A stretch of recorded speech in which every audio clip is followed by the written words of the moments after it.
मेरा नाम पुष्पराज है और मैं जेएनयू का छात्र हूँ। एनएसवाई जो national student union of India है उसका संगठन से जुड़ा हुआ हूँ। तो सर, अभी जैसे देखा जाए चुनावी सरगर्मियां पूरी तरीके से बढ़ गई हैं, तो अभी माहौल कैसा लग रहा है आपको ऑब्जर्वर के तौर पर? अगर एक पार्टी के कार्यकर्ता के इतर सोचे तो आपको कैसा लग रहा है माहौल यहाँ का? देखिए, जेएनयू में ये एक्चुअली 2025 और 26 का जो सेशन शुरुआत हुआ है उसका यह छात्र संघ चुनाव है और यह एक्चुअली मतलब अभी देखा जाए तो मतलब काफ़ी उत्साह है बच्चों में। पर ये एक फेस्टिवल के टाइम पे भी ऐसा हुआ है कि आप देख सकते हैं कि दिवाली और छठ में तो काफ़ी जो बच्चे हैं थोड़ा सा मतलब लाइक वो हॉलीडे को लेकर भी अपने वो था घर गए हुए, पर काफ़ी उत्साह है स्टूडेंट्स के बीच में कि यहाँ पे चुनाव हो रहा है। क्योंकि बहुत सारी यूनिवर्सिटीज़ में जहाँ तक देखता हूँ भारत के, वहाँ पे छात्र संघ चुनाव नहीं होता है। जेएनयू उन चंद यूनिवर्सिटीज़ में है जहाँ पे छात्र संघ चुनाव की भी बात होती है।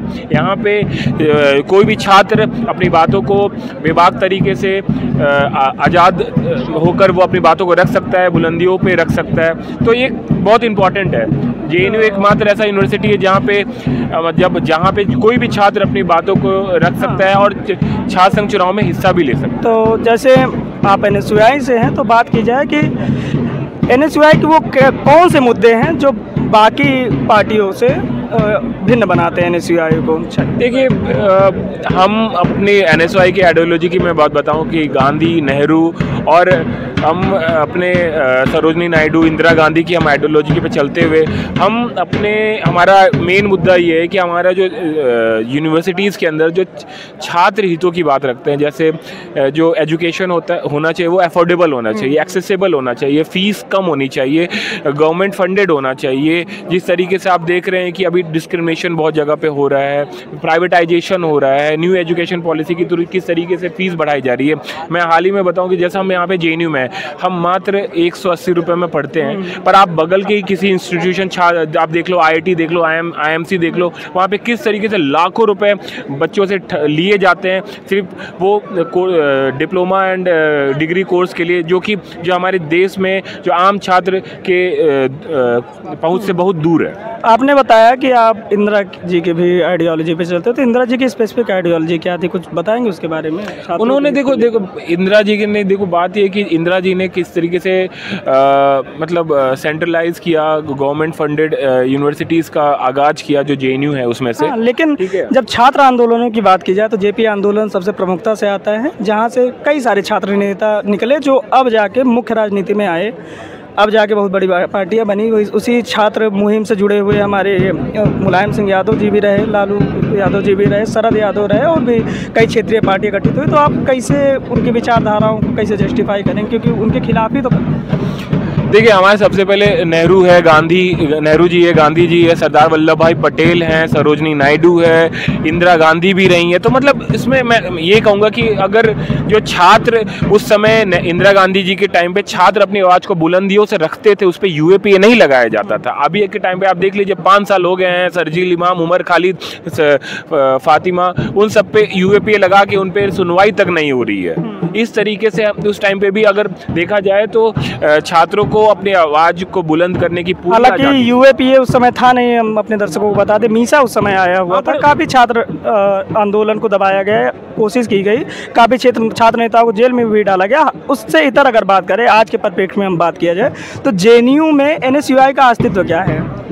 जेएनयू में देखिए, आप एनएसयूआई को देख लीजिए कि चाहे जेएनयू का फी हाइक मुद्दा हो, जिस तरीके से 2019 में हमने फी हाइक के खिलाफ जिस तरीके से लड़ाई लड़ी है, कंपलसरी अटेंडेंस 2017 का मुद्दा हो, ऑक्यूपाई यूजी जिससे सीट कट हुआ हो, या शट डाउन जेएनयू 2015-16 में जब हुआ था तो उसके खिलाफ भी हमने आवाज़ अपनी बुलंद रखी थी। मैं यहीं का छात्र था जब शट डाउन, जब जेएनयू पूरा मीडिया जो गोदी मीडिया दिखा रहा था कि शट डाउन जेएनयू और क्या क्या किस तरीके से एंटी टेररिस्ट जेएनयू दिखा रहा था, पर हम यहाँ पे कह रहे थे कि हम टेररिस्ट नहीं हैं और जेएनयू शट डाउन नहीं होना चाहिए। जेएनयू जैसा संस्थान भारत के हर दूसरे जिले में, हर दूसरे राज्य में होना चाहिए, जहाँ पे जो गरीब गुरबे, जो कमज़ोर वर्ग से आते हैं वो भी अपने जेएनयू जैसे अपने जो आशाएं, सपनों को पूरा करना चाहते हैं तो वो कर सकते हैं। तो आप जिस मुद्दे की बात कर रहे हैं, कहीं ना कहीं वो मुद्दे वाम पार्टियां या फिर बापसा हो गई, सारे यही मुद्दे उठाते हैं। तो आपकी पार्टी ये वाम या बापसा, इनसे सबसे कैसे भिन्न है?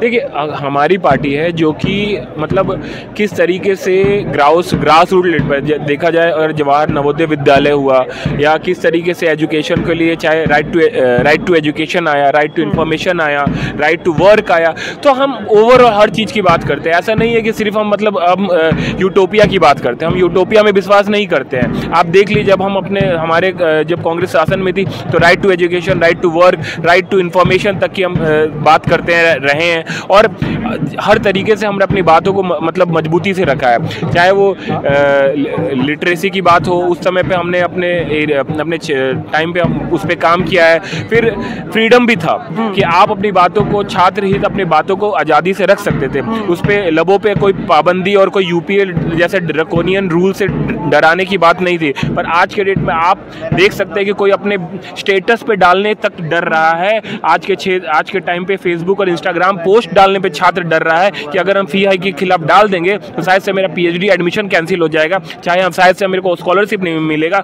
शायद से मेरे को हॉस्टल से निकाल दिया जाएगा। इस तरीके से ये डर का और खौफ का जो माहौल है, ये इस तरीके से ये बताने की ज़रूरत है कि आज के डेट में जिस तरीके से एक छात्र जो डर के माहौल में रह रहा है, आप देख लीजिए कितने ज़्यादा सुसाइड हो रहा है। आज के डेट में आईटी दिल्ली हो, आईटी कानपुर हो, जिस तरीके से जो सुसाइड रेट जो बढ़ा है, इस पे भी बात करना बहुत जरूरी है। चुनाव पे ही रहते हैं हम थोड़ा। नहीं, चुनावों में ये भी मुद्दा है ना, क्यों नहीं मुद्दा है? जो अभी हाल में इतने जो बच्चे आईटी, आप दिल्ली यूनिवर्सिटी में देख लो कितने बच्चे सुसाइड कर रहे हैं। कल ही एक छात्र ने सुसाइड किया है। ये सभी मुद्दे हैं। हाँ, तो ये सभी मुद्दे हैं। तो आपको क्या जेएनयू में एनएसयूआई का उदय होता दिख रहा है? क्योंकि जो अभी तक का जो इतिहास रहा है, एनएसयूआई अभी तक नहीं आ पाई है यहाँ पर, तो उदय होता दिख रहा है आपको यहाँ पर अब की बार? देखिए, जेएनयू में हमेशा से एनएसयूआई हमेशा एक परचम रहा है। एनएसयूआई का अपनी बातों को आज़ादी से हमने रखा है, पर बहुत बुलंद आवाज़ में रखा है। हो सकता है कि ये हमें इलेक्टोरल सिर्फ वोट में नाम है, वोट की बात अलग है, पर हमारे एनएसयूआई के जो आइडियोलॉजी है या जो एनएसयूआई की जो बात है, उससे मोस्ट ऑफ द स्टूडेंट्स यहाँ पे आज उससे एग्री करते हैं और उसके बातों के लेकर चल रहे हैं। सिर्फ वोट मिल जाना और नहीं मिल जाना ही बात, जैसे बात उठाने की बात है तो वाम पार्टियों का प्रमुख मुद्दा मानवीय संकट जो सबसे ज़्यादा है गजा का फिलिस्तीन का, वो प्रमुखता से रहता है। तो आप उसको कैसे देखते हैं? क्या एनएसयूआई का भी मुद्दा ये है, क्योंकि मानवीय संकट तो वहाँ पर भी है? देखिए, मानवीय संकट वहाँ पे भी है। मानवीय संकट आप भारत में भी देख सकते हैं, मणिपुर हो, किस तरीके से वहाँ पे चला है। हाँ, तो मतलब आपका ज़्यादा आईआर वगैरह उससे कोई लेना देना नहीं है एनएसयूआई का?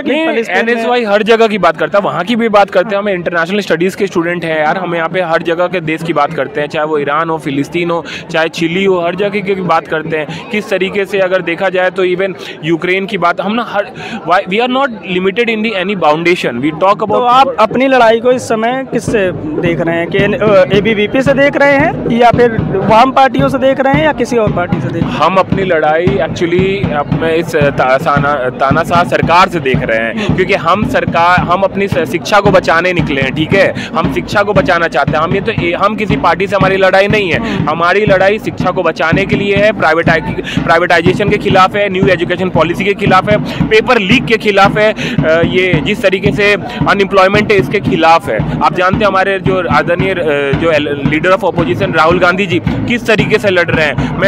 मैं भी छात्र हॉस्टल बन के तैयार होता है, पर खुलने के लिए मैं 10 दिन भूख हड़ताल पे बैठा था, तब जाके हॉस्टल खुलता है। तब जाके आज देख सकते हैं कि आज बच्चे उस हॉस्टल में रह रहे हैं। मैं खुश हूँ कि उसके लिए, उस हॉस्टल को खुलाने के लिए हमने लड़ाई लड़ी, आज हॉस्टल खुला है, बच्चे वहाँ पढ़ रहे हैं, रह रहे हैं। तो कमोबेश आपके सारे मुद्दे कहीं ना कहीं, जो मुद्दे वाम पार्टियों के या अन्य पार्टियों के, उनकी भी लड़ाई कहीं ना कहीं तानाशाही सरकार के खिलाफ है। तो क्या इसी वजह थी कि आप उनके साथ गठबंधन नहीं कर पाए?